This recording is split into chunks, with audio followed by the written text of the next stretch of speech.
See the face on the billboard. Well, that man is me. On the cover of the magazine. There's no question why I'm smiling. And welcome back. It is the WXCO Morning Report, part of Mornings with Pat Kreitlow here on 98.9 WXCO. We are very happy that you tune in to us on a weekday morning. Of course, you have your choices just down the road. The man who we play that theme whenever we bring up a little item that catches my attention. Talk about when we play that song. And again, congratulations to Chris Conley, the new morning host at WSAU. I'm sure his ratings are still fantastic, as he likes to tell us, and taking over for Meg Ellison. But the thing I want to talk about here is more important, actually, because if there's one thing that I can't stand, it's hypocrisy.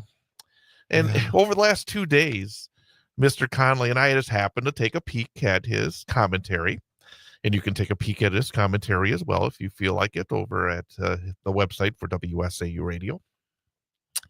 But yesterday, Conley championed Donald Trump's move to take over the Washington, D.C. police, which, again, is outrageous, in my opinion. But basically, he just poo-pooed anybody that pushed back against it. Anybody that accurately pointed out that Washington, D.C.'s crime rate in many different areas has gone down over the last couple of years, but he had excuses for that and on others as well. And the idea of local control in that case was something that he truly doesn't care about.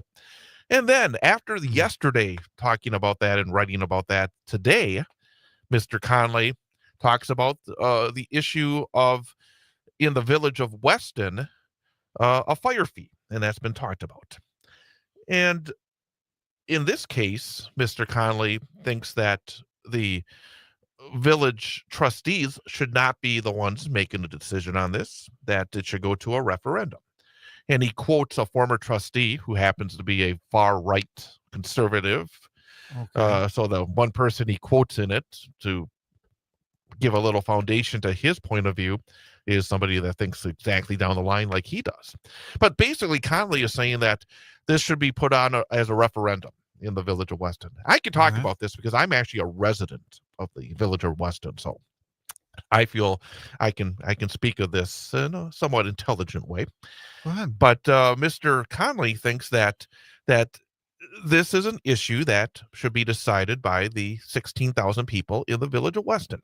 But it appears now that the village board may be deciding on its own about the fire fee without a referendum.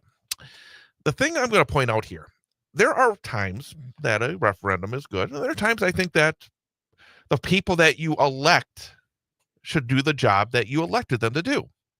And for the most part, that's where I stand. I don't think we should be having referendums all the time, because then it gets to the point that it's too much.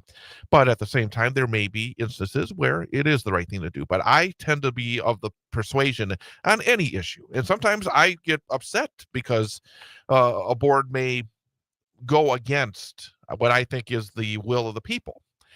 And one example is often when a state legislature will decide to give hundreds of millions of dollars or even billions of dollars to a professional sports team and their owners by building a new stadium or giving them land around the new stadium, where if it went to a referendum, that most people would think that, no, we should be spending our tax money in different areas, that the multi-billionaire owners of these teams should be putting their own money into this if they really want to build the value of their franchise.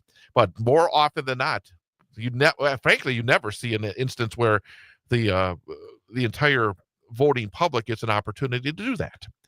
So in that case, I get a little bit annoyed by it. So I understand Conley's point that if the board here is going to do something he doesn't think is right, that he's upset about it. But yesterday, he takes away the people's voice saying that Donald Trump should take over the Washington, D.C. Police Department with no voice from the people. And then today he says, well, the people of Weston should vote on whether or not they want fire protection.